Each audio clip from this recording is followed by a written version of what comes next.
ಉಳಿಸಿ ಅಂತನ್ನುವಂಥದ್ದು ಕರ್ನಾಟಕದಲ್ಲಿ election declare ಆಗೋಕ್ಕಿಂತ ಮುಂಚೆ ನಾವು 3 ತಿಂಗಳು 18 ಕಡೆ ಕಾರ್ಯಕ್ರಮವನ್ನು ಮಾಡಿದ್ದೀವಿ.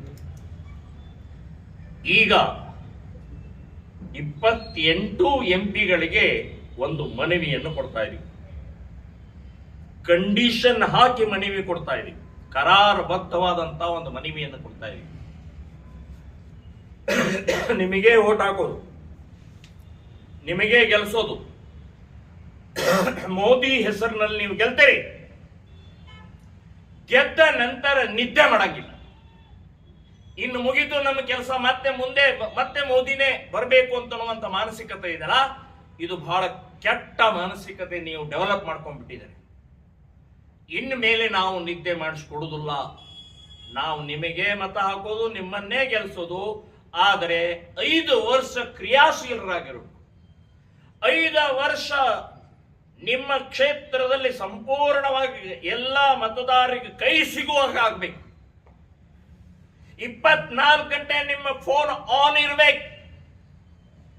ನಿಮ್ಮ ಕಚೇರಿ ಯಾವಾಗಲೂ ಕೂಡ ಸಕ್ರಿಯವಾಗಿರಬೇಕು ಅಂತನ್ನುವಂತಹ ಎಚ್ಚರಿಕೆಯನ್ನು ಕೊಡ್ತಾ ಇದ್ದೇನೆ. ಅದಕ್ಕೆ ಪಾರ್ಲಿಮೆಂಟ್ ನಲ್ಲಿ ನೀವು ಕೆಲವೊಂದು ವಿಷಯಗಳನ್ನ ಒತ್ತಾಯ ಮಾಡಬೇಕು, ಪ್ರಶ್ನೆ ಕೇಳಬೇಕು, ಆಗ್ರಹ ಮಾಡಬೇಕು. ಒಂದು, ಸಮಾನ ನಾಗರಿಕ ಕಾನೂನು ಜಾರಿಯಾಗಬೇಕು. ಜನಸಂಖ್ಯಾ ನಿಯಂತ್ರಣ ಕಾನೂನು ಜಾರಿಯಾಗಬೇಕು. ವಕ್ಫ್ ಬೋರ್ಡ್ ರದ್ದಾಗಬೇಕು.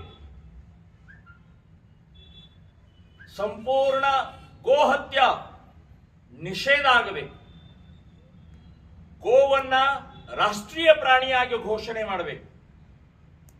ಮುಜರಾಯಿ ಇಲಾಖೆಯಲ್ಲಿ ಬರುವಂತಹ ದೇವಸ್ಥಾನಗಳ ಆದಾಯ ಸರ್ಕಾರ ಒಂದೇ ₹1 ಕೂಡ ಮುಟ್ಟದೆ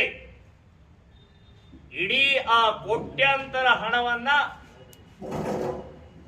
ಹಿಂದೂ ದೇವಾಲಯಗಳಿಗೆ, ದೇವಾಲಯದ ಅಭಿವೃದ್ಧಿಗಳಿಗೆ, ಆಧ್ಯಾತ್ಮಿಕ ಮಾತ್ರ ಉಪಯೋಗಿಸಬೇಕು. ಇನ್ನು ಅತಿಕ್ರಮಣವಾಗಿ ದರ್ಗಾಗಳ, ಮಸೀದಿಗಳ, ಚರ್ಚ್ಗಳನ್ನ, ದೇವಸ್ಥಾನಗಳನ್ನ ಕಟ್ಟಿದ್ದನ್ನ ಮುಲಾಜಿಲ್ಲದೆ ತೆಗೆದು ಹಾಕಬೇಕು. ಸೊ ಇಷ್ಟು ಪಾರ್ಲಿಮೆಂಟ್ ನಲ್ಲಿ ಒತ್ತಾಯ ಮಾಡಬೇಕು. ಪಾರ್ಲಿಮೆಂಟ್ ನಲ್ಲಿ ಕೂಡಲೇ ಜಾರಿ ಆಗೋ ಹಾಗೆ ಮಾಡಬೇಕು ಅನ್ನುವಂಥದ್ದು. ಇನ್ನು ಕ್ಷೇತ್ರದಲ್ಲಿ ವ್ಯಾಪಾರ ಬಂದ್ ಮಾಡಿ ಪ್ರತಿಭಟನೆಯನ್ನ ಮಾಡಿದ್ದಾರೆ. ನೇಹಾನ ಪರವಾಗಿ ಮಾಡಿದ್ದಾರೆ. ನಾನು ಹೇಳೋದು, ಈ ನಾಟಕ ನಿಲ್ಲಿಸ್ತೀನಿ. ಅಂಜುಮನ್ ಇಸ್ಲಾಂನವರು ಮುಸ್ಲಿಮರ ನಿಮ್ಮ ಕಣ್ಣೀರು ಇದು ನಾಟಕ, ಇದು ಮೊಸಳೆ ಕಣ್ಣೀರು ನಿಲ್ಲಿಸಿ ಮೊದಲು ನಿಮಗೆ ಯುವಕರನ್ನ ಹದ್ದು ಬಸ್ನಲ್ಲಿ ಇಡುವಂತಹ ಪ್ರಕ್ರಿಯೆಯನ್ನು ನೀವು ಮಾಡಬೇಕು ಅನ್ನುವಂಥದ್ದು ಮೊದಲೇದು ನಾನು ಹೇಳ್ತಾ ಇದ್ದೀನಿ. ಇನ್ನು ಇಸ್ಲಾಮಿನಲ್ಲಿ ಆ ಕ್ರೌರ್ಯದ ಭಾಗವನ್ನ ನೀವು ಮದರ್ಸಾದಲ್ಲಿ ಕಲಿಸಿಕೊಡೋದನ್ನ ನಿಲ್ಲಿಸಬೇಕದನ್ನ. ಮದರ್ಸಾದಲ್ಲೇ ಅಲ್ಲಿ ಅರದು ಕುಡಿಸ್ತಾ ಇದ್ದಾರೆ ಅದನ್ನ ನೀವು, ಇಸ್ಲಾಮಿನ ಕ್ರೌರ್ಯದ ಭಾಗವನ್ನ. ಇನ್ನೊಂದು ನಾನು ಹೇಳ್ತಾ ಇದ್ದೀನಿ, ಇಷ್ಟೆಲ್ಲ ನೀವು ಪ್ರತಿಭಟನೆ ನಿಜವಾಗಿಯೂ ಪ್ರಾಮಾಣಿಕವಾಗಿದ್ದಿದ್ರೆ ಅವರ ಕುಟುಂಬಕ್ಕೆ ಬಹಿಷ್ಕಾರ ಹಾಕಿ ಫತ್ವಾ ಹೊರಡಿಸಿ. ಯಾಕೆ ಇನ್ನೂವರೆಗೆ ಫತ್ವಾ ಬಗ್ಗೆ ಮಾತಾಡುವುದಿಲ್ಲ? ಫತ್ವಾ ಹೊರಡಿಸುವಂತ ಪ್ರಕ್ರಿಯೆ ಯಾಕೆ ಮಾಡೋದಿಲ್ಲ ನೀವು? ಅಂದ್ರೆ ನಿಮ್ಮ ಹೊರನೋಟದಲ್ಲಿ ಇವತ್ತು ಕಾಂಗ್ರೆಸ್ಸಿನ ಕಾರ್ಪೊರೇಟರ್ ಮಗಳು ಇದ್ದಿದ್ರಿಂದ ಇದು ಕಾಂಗ್ರೆಸ್ಗೆ ರಿವರ್ಸ್ ಹೊಡಿತಾ ಇದೆ ಮತ್ತು ಇಸ್ಲಾಂ ಸಮಾಜದ ಮೇಲೆ ಬಹಳ ದೊಡ್ಡ ಪ್ರಮಾಣದಲ್ಲಿ ಆಕ್ರೋಶ ಹೇಳ್ತಾ ಇದೆ. ಸೊ ಹಾಗಾಗಿ ಈ ನಾಟಕವನ್ನು ಮಾಡ್ತಾ ಇದ್ದಾರೆ ಅಂತನ್ನುವಂಥದ್ದು ನಾನು ಹೇಳ್ತಾ ಇದ್ದೀನಿ. ಆ ಫಯಾಜನ ಮನೆಯ ಧ್ವಂಸ ಮಾಡಿ, ನಿಮಗೆ ನಿಜವಾಗಿಯೂ ಆ ಮಹಿಳೆಯ ಕೊಲೆಯ ಬಗ್ಗೆ ಕಳಕಳಿ ಇದ್ರೆ, ವೇದನೆ ಇದ್ರೆ, ನೋವಿದ್ರೆ ಆ ಮನೆ, ಅವರ ಫಯಾಜನ ಮನೆ ಕಿತ್ತು ಬಿಸಾಕಿ, ಸುಟ್ಟಾಕಿ, ಬಹಿಷ್ಕಾರ ಮಾಡಿ, ಫತ್ವಾ ಹೊರಡಿಸಿ, ಅದು ಬಿಟ್ಟು ಉಳಿದೆಲ್ಲ ನಾಟಕ ಮಾಡುವಂತಹದ್ದು ಬಿಡಬೇಕು. ಇನ್ನೊಂದು, ಈ ಅಂಜುಮನ್ ಇಸ್ಲಾಂನವರು ನೇಹಾದ ಪ್ರಕರಣದ ಸಂಬಂಧಪಟ್ಟಾಗ ಮಾತ್ರ ನಿಮ್ಮ ಕಣ್ಣೀರು ಯಾಕೆ? ಹಿಂದೆ ಡಿಜಿ ಹಳ್ಳಿ, ಕೆಜಿ ಹಳ್ಳಿ ಒಳಗ ಪೊಲೀಸ್ ಸ್ಟೇಷನ್ ಸುಟ್ಟು ಹಾಕಿದ್ರು, ಪೊಲೀಸರನ್ನ ಅಟ್ಟಾಡಿಸಿ ಓಡಾಡಿಸಿ ಹೊಡೆದ್ರು. ಹುಬ್ಬಳ್ಳಿಯಲ್ಲಿ ಗಲಾಟೆ ಆಯ್ತು. ಪ್ರವೀಣ್ ನೆಟ್ಟಾರ್, ಪರೇಶ್ ಮೇಸ್ತಾ, ಹರ್ಷ ಇಂಥವ್ರು ಎಷ್ಟು ಜನರು ಕೊಲೆ ಆದಾಗ ಯಾಕೆ ನೀವು ಮಾತಾಡ್ಲಿಲ್ಲ? ಯಾಕೆ ಅವಾಗ ಯಾಕೆ ಮಾತಾಡ್ಲಿಲ್ಲ? ಅವಾಗ ಯಾಕೆ ಬಂದು ಕಾಲ್ ಕೊಡ್ಲಿಲ್ಲ ನೀವು? ಸೊ ಈಗ ಕಾರ್ಪೊರೇಷನ್ ಒಬ್ಬ ಕಾಂಗ್ರೆಸ್ಸಿನ ಕಾರ್ಪೊರೇಟರ್ನ ಮಗಳು ಆದ ತಕ್ಷಣನೇ ಜಾಗೃತಿ ಆಯ್ತು ನಮಗೆ. ಸೊ ಅಂಜುಮನ್ ಇಸ್ಲಾಂನವರೇ, ಈ ನಾಟಕ ನಿಲ್ಲಿಸಬೇಕು. ನೀವು ನಿಜವಾದ ಕಳಕಳಿ ಇದ್ರೆ ಆ ಕುಟುಂಬವನ್ನ ಬಹಿಷ್ಕಾರ ಹಾಕಬೇಕು, ಪಥವ ಹೊರಡಿಸಬೇಕು ಅಂತನ್ನುವಂಥದ್ದು ಈ ಸಂದರ್ಭದಲ್ಲಿ ಹೇಳ್ತಾ ಇದ್ದೀನಿ. ಸರ್ಕಾರಿ ಶಾಲೆ ಮತ್ತು ಸರ್ಕಾರಿ ಆಸ್ಪತ್ರೆಗಳನ್ನ ಸಂಪೂರ್ಣವಾಗಿ ಅಭಿವೃದ್ಧಿಗೊಳಿಸಬೇಕು. ಇವತ್ತು ಸರ್ಕಾರಿ ಶಾಲೆಗಳ ದುಸ್ಥಿತಿ ಇದ್ದ ಪರಿಣಾಮದಿಂದ ಖಾಸಗಿ ಶಾಲೆಗಳು ಲೂಟಿ ಹೊಡಿತಾ ಇದ್ದಾರೆ, ವ್ಯಾಪಾರ ಆಗಿದೆ. ಬಡವರು ಇವತ್ತು ಆ ಸ್ಥಿತಿಯನ್ನು ತಲುಪಕ್ಕಾಗ್ತಾ ಇಲ್ಲ, ಶಿಕ್ಷಣ ಕ್ಷೇತ್ರಕ್ಕೆ ಹೋಗಕ್ಕಾಗ್ತಾ ಇಲ್ಲ. ಪ್ರೈವೇಟ್ ಹಾಸ್ಪಿಟಲ್ಗಳು ಲೂಟಿ ಹೊಡಿತಾ ಇದ್ದಾರೆ. ಸರ್ಕಾರಿ, ನಿಮ್ಮ ಕ್ಷೇತ್ರದಲ್ಲಿ ಬರುವಂತಹ ಸರ್ಕಾರಿ ಶಾಲೆ, ಸರ್ಕಾರಿ ಆಸ್ಪತ್ರೆಗಳನ್ನ ಅಲ್ಲಿ ಅಭಿವೃದ್ಧಿಗೊಳಿಸಬೇಕು, ಚೆನ್ನಾಗಿ ಮಾಡಬೇಕು ಅಂತನ್ನುವಂಥದ್ದು ನಂಬರ್ 1. ಇನ್ನು ನಿಮ್ಮ ಕ್ಷೇತ್ರದಲ್ಲಿ ಹಿಂದೂ ಕಾರ್ಯಕರ್ತರು ನಿಮಗೋಸ್ಕರ ಓಡಾಡಿ, ಹಿಂದುತ್ವಗೋಸ್ಕರ ಓಡಾಡಿ ಗೋರಕ್ಷಣೆ ಮಾಡಿರ್ತಾರೆ, ಹಿಂದೂ ಹುಡುಗಿಯರ ರಕ್ಷಣೆ ಮಾಡಿರ್ತಾರೆ, ಮತಾಂತರವನ್ನ ತಡೆಯುವಂತ ಪ್ರಕ್ರಿಯೆಯನ್ನು ಮಾಡಿರ್ತಾರೆ, ಅತಿಕ್ರಮಣ ಆದಂತಹ ಎಲ್ಲೆಲ್ಲಿ ಮಸೀದಿ, ಮದರ್ಸಾ ಅಥವಾ ಇನ್ಯಾವುದೋ ಇದನ್ನ ಕಟ್ಟಡಗಳ ವಿರುದ್ಧ ಹೋರಾಟ ಮಾಡಿರ್ತಾರೆ. ಸೊ ಆ ಹೋರಾಟದಲ್ಲಿ ಕೇಸ್ಗಳನ್ನು ಹಾಕೊಂಡಿದ್ದಾರೆ, ಗೂಂಡಾ ಆಕ್ಟ್ ಅನ್ನ ಹಾಕೊಂಡಿದ್ದಾರೆ, ರೌಡಿ ಸೀಟರ್ಗಳಿದ್ದಾರೆ. ಸೊ ನಿಮ್ಮ ಕ್ಷೇತ್ರದಲ್ಲಿ ಒಬ್ಬೊಬ್ಬ ಯಾವುದೇ ಕಾರ್ಯಕರ್ತರ ಮೇಲೆ ಕೇಸ್ ಇಲ್ಲದೆ, ಗುಂಡಾ ಆಕ್ಟ್ ಇಲ್ಲದೆ, ರೌಡಿ ಸೀಟರ್ ಇಲ್ಲದೆ ಮುಕ್ತಗೊಳಿಸುವಂತಹ ಜವಾಬ್ದಾರಿ ಈ ಕ್ಷೇತ್ರದ ಎಂಪಿದ್ದೇ, ನೀವೇ ಮಾಡಬೇಕದನ್ನು. ಇನ್ನು ಕೊನೆಯದಾಗಿ ನಾನು ಹೇಳೋದು, ಈ ಕ್ಷೇತ್ರದಲ್ಲಿ ವಿಜಯಪುರ ಕ್ಷೇತ್ರದಲ್ಲಿ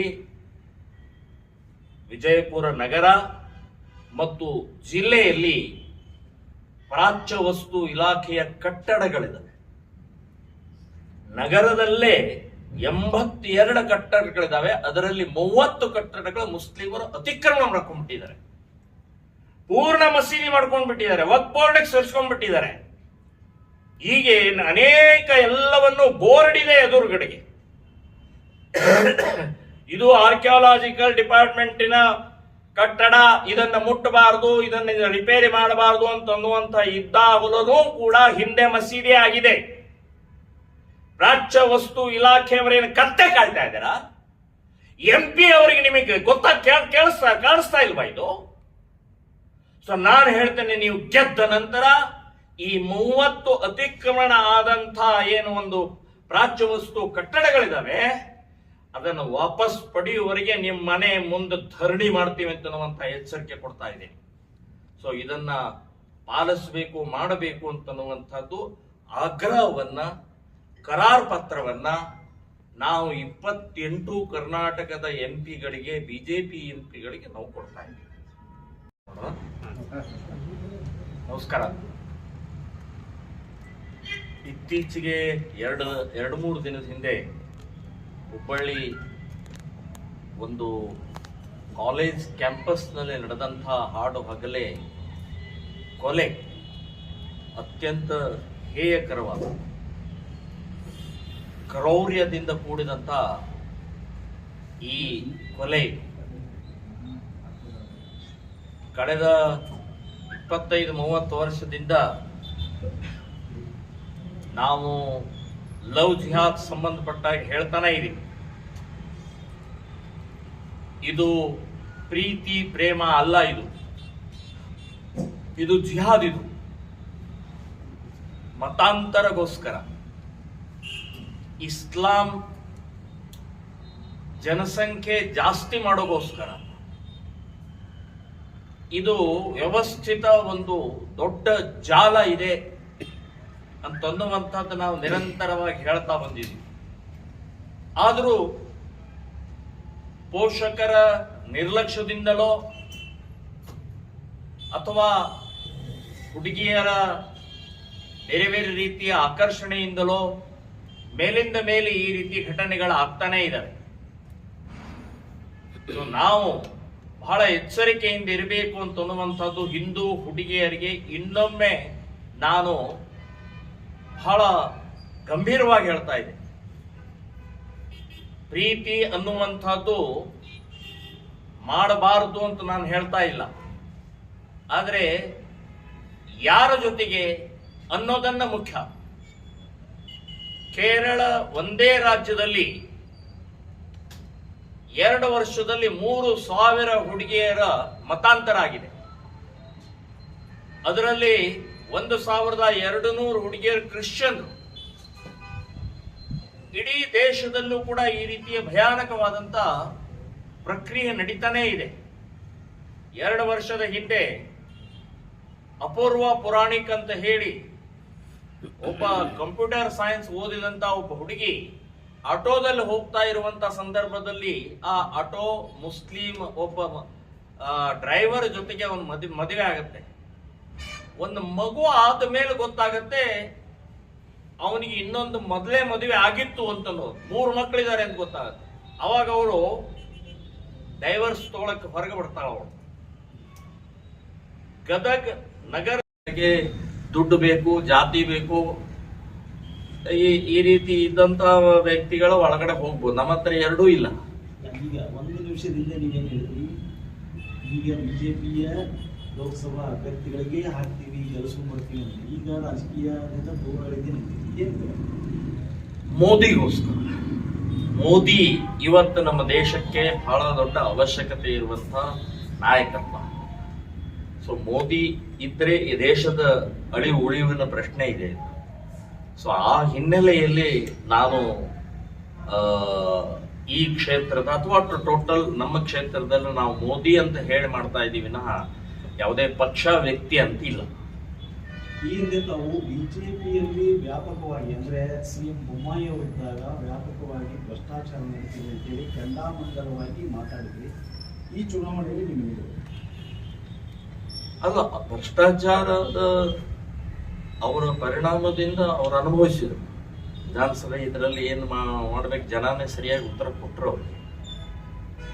ಈಗ ಮೋದಿ ನಾವು ಕೇಂದ್ರ ನಮ್ಮ ದೇಶದ ಭದ್ರತೆ ಸುಭದ್ರತೆ ದೃಷ್ಟಿಯಿಂದ, ಹಿಂದೂಗಳ ಸುರಕ್ಷತೆ ದೃಷ್ಟಿಯಿಂದ ಮೋದಿ ನಮಗೆ ಅವಶ್ಯಕತೆ ಇದೆ. ಹಾಗಾಗಿ ನಾವು ಈ ಮಾದರಿಯಲ್ಲಿ ಎಂಪಿಗಳ ಒಂದು ಸಂದೇಶವನ್ನು ಕೊಡ್ತಾ ಇದ್ದೀವಿ. ಒಂದೇ ಒಂದು ಅವಕಾಶ ಯಾಕೆ ಈಗ ಕಳೆದ ಬಾರಿ ಕೂಡ ಭಾಗಿಯಾಗಿದ್ವಿ, ನನಗೂ ಕೊಟ್ಟಿರ್ತೀವಿ. ತಾವು ಕೂಡ ಹಲವಾರು ಬಾರಿ ಆಕಾಂಕ್ಷೆ ಆಗಿದ್ವಿ. ಬೆಳಗಾಂ ಕೇಳಿದ್ವಿ, ಬೆಳಗಾಂ ಕ್ಷೇತ್ರ. ಇಲ್ಲಿವರೆಗೆ ನಾನು ರಾಜಕೀಯದಲ್ಲಿ ಪ್ರಯತ್ನ ಮಾಡಿದೆ. ಇವತ್ತೇನು ಹೇಳಿದೆ ನಾನು, ನಮ್ಮ ಕಾರ್ಯಕರ್ತರ ಗೂಂಡಾ ಆಕ್ಟ್ ಇರ್ಬೋದು, ರೌಡಿ ಸೀಟರ್ ಇರ್ಬೋದು. ಸೊ ಆ ಕಾರ್ಯಕರ್ತರ ಕಷ್ಟ ಸುಖಕ್ಕೆ ಸ್ವಲ್ಪ ನಾನು ಸ್ಪಂದಿಸಬೇಕು ಅನ್ನುವಂಥ ಹಿಂದುತ್ವದ ಕಾರ್ಯಕರ್ತರಿಗೆ ಬಲ ತುಂಬಬೇಕು ಅನ್ನುವಂಥ ಏಕೈಕ ಉದ್ದೇಶದಿಂದ ನಾನು ಎಂಪಿಗೂ ಪ್ರಯತ್ನ ಮಾಡಿದೆ, MLA ಗೂ ಪ್ರಯತ್ನ ಮಾಡಿದೆ. ಆದರೆ ವಿಫಲ ಆದ, ನಾನು ಫೇಲ್ ಆಗಿದ್ದೀನಿ. ನಾನು ಯಾಕೋ ಪ್ರಮೋದ್ ಮುತಾಲಿಕರು ಹೋರಾಟಕ್ಕೆ ಮಾತ್ರ ಇರಲಿ ಅಂತನ್ನುವಂಥದ್ದು ಜನಸಾಮಾನ್ಯರದ್ದು ಅಥವಾ ಈ ಪಕ್ಷದ್ದು ಅಥವಾ ಈ ಪರಿವಾರದ್ದು ಉದ್ದೇಶ ಇದೆ ಗೊತ್ತಿಲ್ಲ. ಆದರೆ ನನಗೆ ಬೇಕು ಅಂತ ಹೇಳಿ ನಾನು ಬಲವಾಗಿ ಎಲ್ಲಾ ರೀತಿಯ ಪ್ರಯತ್ನ ಮಾಡಿದೆ. ಇನ್ನು ಮುಂದಿನ ದಿನಗಳಲ್ಲ ಅಥವಾ ಅವತ್ತಿನಿಂದನೇ ಇನ್ನು ಸಾಕು, ಚುನಾವಣೆ ರಾಜಕೀಯ ಸಾಕು ಮತ್ತು ರಾಜಕೀಯ ಪಕ್ಷಗಳ ಕೆಲಸ ಮಾಡುವಂಥದ್ದು ಸಾಕು ಅಂತನ್ನುವಂಥದ್ದು ನಿರ್ಧಾರ ಮಾಡಿ ನಾನಿದೆ.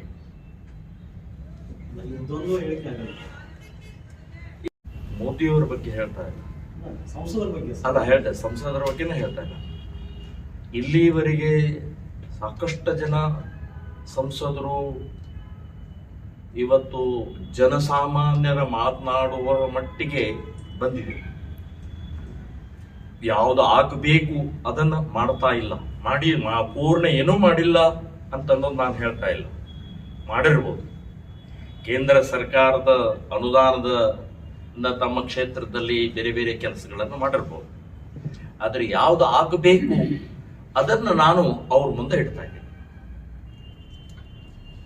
ಸರ್ಕಾರಿ ಶಾಲೆಗಳನ್ನ ಎಲ್ಲಿ ಬಚಾವ್ ಮಾಡಿದ್ದಾರೆ ಅಂತ ಅನ್ನೋದು ಹೇಳಿ MP ಗಳು ಇಡ್ಲಿ ಸ್ವಲ್ಪ ಮುಂದೆ. ಸರ್ಕಾರಿ ಹಾಸ್ಪಿಟಲ್ಗಳನ್ನ ಹೇಳಿ ಅವರು ಈಗ ಕೇಂದ್ರ ಸರ್ಕಾರವೇ ಒಂದು ರೂಲ್ಸ್ ಮಾಡಬಹುದಲ್ಲ, ಮಾಡಬೇಕು. ಯಾಕೆ ಮಾಡ್ತಾರೆ? ಅಲ್ಲ, ಅದನ್ನೇ ನಾನು ಹೇಳೋದು, ಇಲ್ಲಿ MP ಗಳ ಒತ್ತಾಯ ಮಾಡಬೇಕದನ್ನ. MP ಗಳು ನೀವು ಬಾಯಿ ಬಿಡಬೇಕು, ಪಾರ್ಲಿಮೆಂಟ್ ಒತ್ತಾಯ ಮಾಡಬೇಕು, ಪ್ರಶ್ನೆ ಕೇಳಬೇಕು. ನಾನು ಅದಕ್ಕೆ ಇನ್ನು ಮುಂದೆ ನೀವು ನನ್ ಮುಗಿತು ಕೆಲಸ, ಇನ್ನು ಮತ್ತೆ ಮುಂದಿನ 5 ವರ್ಷ ಅಂತಲ್ಲ, ನಾವು ಬಿಡಲ್ಲ, ಇನ್ನು ಬಿಡಲ್ಲ. ಇನ್ನು ಮನೆ ಮುಂದೆ ನಿಮ್ಮ ಧರಣಿ ಕೂತ್ಕೊಳ್ಳೋರೇ ನಮ್ಮ ಬೇಡಿಕೆ ಇಟ್ಟುಕೊಂಡು ನಿಮ್ಮ ಮನೆ ಮುಂದೆ ಕೂತ್ಕೊಳ್ಳೋರು, ಕಚೇರಿ ಮುಂದೆ, DC ಆಫೀಸ್ ಮುಂದೆ ಅಲ್ಲ. ಮುತಾಲಿಕ್ ಅವರು ವಿರೋಧ ಪಕ್ಷದ ನಾಯಕನಾಗಿ ಕೆಲಸ ಮಾಡ್ತಾರೆ. ಇಲ್ಲಿವರೆಗೆ ಅದನ್ನೇ ಮಾಡಿದ್ದೀನಿ. ಯಾರದೇ ಏನೇ ತಪ್ಪಿದ್ರು ಕೂಡ ನಾನು ಮುಲಾಜ್ ಇಲ್ಲದೆ ಹೇಳ್ತಾ ಬಂದಿದ್ದೀನಿ. ಈಗಲೂ ಅದನ್ನೇ ಹೇಳ್ತಾ ಇದ್ದೀನಿ. 28ಕ್ಕೆ 28 BJP MP ಗಳು ನಿದ್ದೆ ಮಾಡೋಂಗಿಲ್ಲ. ಆದ್ರೆ ನಿಮ್ಮನ್ನೇ ಗೆಲ್ಸೋದು, ನಿಮಗೆ ಓಟ್ ಹಾಕೋದು. ಈಗ ಹಿಂದುತ್ವಕ್ಕಾಗಿ